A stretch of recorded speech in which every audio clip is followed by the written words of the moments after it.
And good evening, everyone. Day 2 of early voting in New York State is in the books, and it brought with it much of what Day 1 brought on Saturday. Long lines at several locations and another high turnout around Monroe County. The Board of Elections telling us some 10,000 people voted yesterday.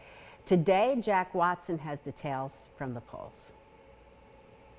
Voters in Monroe County masked up and bundled up. Lines stretch out the door again on this Day 2 of early in-person voting. Folks like Susan Carter joined the queue in Penfield to cast her ballot.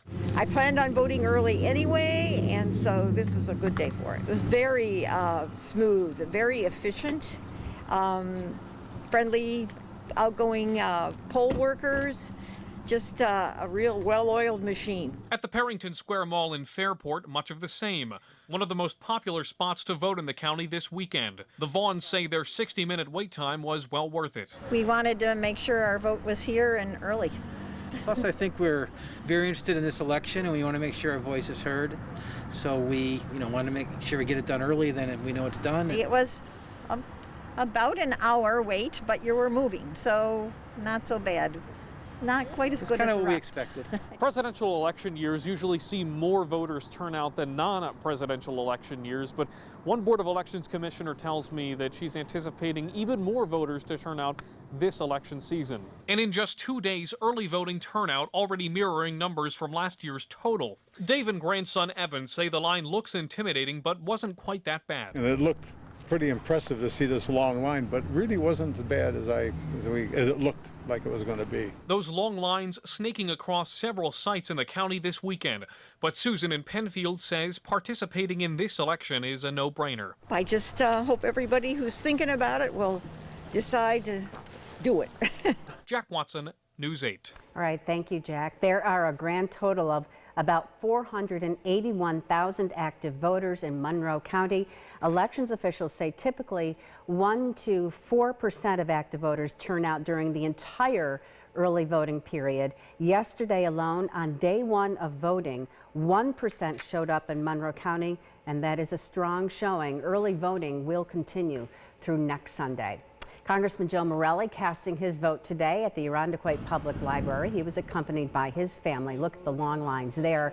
Morelli is running for re-election in the 25th District against Republican challenger George Mitras and Libertarian candidate Kevin Wilson. News 8 did host a debate between Morelli and Mitras, as well as an interview with Wilson, and you can watch them both in full on our website right here, rochesterfirst.com. The race for New York's 24th District is tightening. New data showing Republican incumbent John Katko and Democratic challenger Dana Balter are neck and neck, each carrying 45% of voters. Working Families candidate Steve Williams has 5%, and the remaining 5% are undecided. The 24th Congressional District includes all of Cayuga, Onondaga, and Wayne counties, and the western part of Oswego County. Happening now, the Livingston County Sheriff's Office is investigating a fatal car accident in the town of Geneseo. This happened on Pole Bridge and Triphammer Roads. According to the Sheriff's Office, 2 cars were involved here. That area is now closed to traffic as they investigate, and officials are asking anyone traveling through Geneseo to find an alternate route.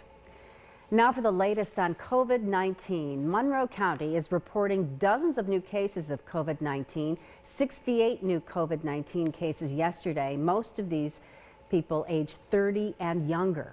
0 new deaths are being reported this evening. The total number of deaths locally is 306. A local couple is asking Rochester to help them find their lost dog. Rocky went missing before Stephanie Woodward and her now husband tied the knot on Friday.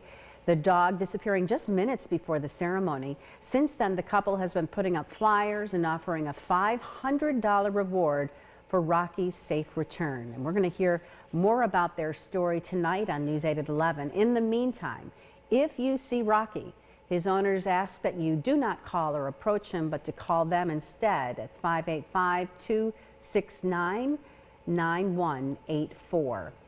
The Buffalo Bills eke out another win against the Jets today, but some are not too happy with the way things played out. Thad Brown joining us now in studio now to tell us what happened. Thad? Well, Maureen, it was not the most impressive win you've ever seen. The Bills did not score one touchdown against the only winless team left in the NFL. But they did move the ball for 8 field goal tries, a new team record, and rookie Tyler Bass tied a team record by making 6 of those tries. The defense only allowed 4 total yards in the entire second half. Look, it wasn't pretty, but it was pretty enough. The stats speak for themselves, like you said. There's certainly things we did well. Moving the football through the middle of the field. Can't hurt ourselves in the red zone, some self-inflicted wounds there, and coming up with 3 instead of 7s, and that's what keeps a team in the game. We got to find ways to finish in the end zone. It's got to be better on my part. Couple penalties pushed us back and put us in a bad position. And shout out to T. Bass for obviously making those field goals and getting us the win. Jerry Hughes said in the second half the defense was able to really, quote, bring the energy and be road warriors. He thinks it's a big reason why Buffalo ended their 2-game losing streak. Remember to tune back in here on RochesterFirst.com at 7:45 p.m. for Bills Game Day Recap. Alexa Ross will join me. We got a whole lot more from this Bills victory. Until then, I'm Thad Brown. Maureen, back to you. All right, Thad, thank you. Let's check in now with meteorologist James Gilbert. James? Hey, Maureen, let's talk about the work week. Let's get ready to head back to work and school for the last week of October. Still no flakes out there. We're kind of waiting until we see those first flakes. We're already due for them. We should have seen them on average in Rochester. Maybe chance Friday. We shall see. But look at this. Monday, Tuesday, Thursday, and Friday all will have some sort of weather impact as we get throughout the week. We'll talk about the rain first. The rain approaches overnight, maybe a little bit of a breeze in there as well. Temperatures stay in the 40s. That's where we are pretty much throughout the day on Monday. Off and on rain showers, worth the umbrella. It's chilly. If you're spending any long period of time outside, maybe even lean toward the winter jacket possible.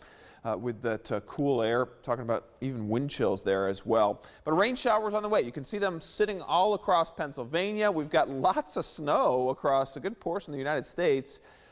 Foot plus in some areas in Colorado. The snow extends all the way up into the UP, Upper Peninsula of Michigan.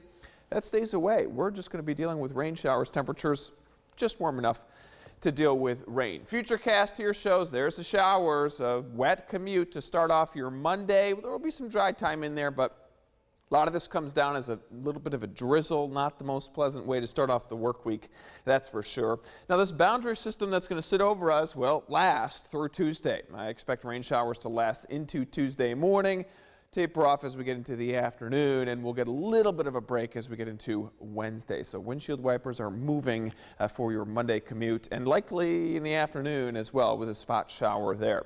All right, so we've talked about the rain Monday and into Tuesday. Wednesday we're dry, and then Thursday and into Friday will be the next storm system that's bringing all that snow across the central United States. Well, it makes a long journey and eventually into the mid-Atlantic. I think we get clipped on the very northern end of that.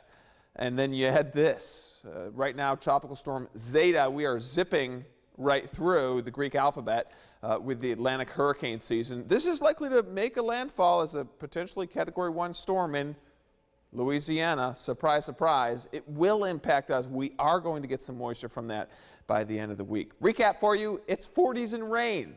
Maybe my least favorite type of weather. And trust me, I like a lot of different weather. That's what we've got tomorrow. It lingers into Tuesday. And then, hey, let's talk about Halloween briefly here. As of right now, it looks cold, but it looks dry. I do expect some sun in there, highs around 50. James, thank you. And thank you for joining us, everyone. That is News 8 at 6 Web Edition. We'll see you on Channel 8 for News 8 at 11. In the meantime, have a great evening.